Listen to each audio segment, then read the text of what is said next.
So wanted to do a video about what's known as oil canning. And oil canning is basically is a condition that happens to metal once it's been overstretched. Basically, if it goes and it gets damaged, and it gets damaged beyond a certain point, that when you go to try to take it back to its original place, it's now weakened. And basically we're going to describe what that is. So this vehicle right here was in, not for anything to do with the roof, but while it was here, we noticed it had been worked on previously.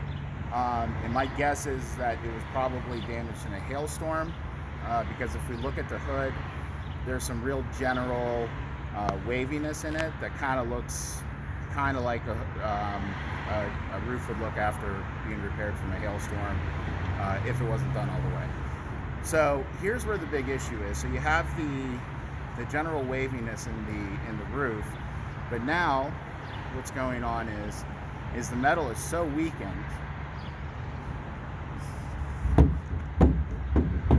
We have this condition going on right here.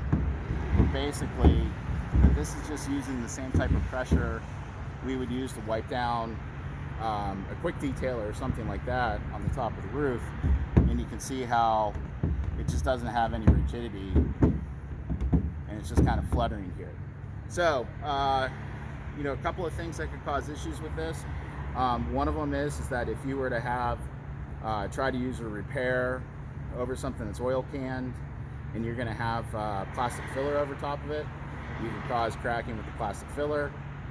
We can cause issues with noise, vibration, and harshness, where basically this could kind of flutter. You can kind of hear that, the noise it'll make going down the street.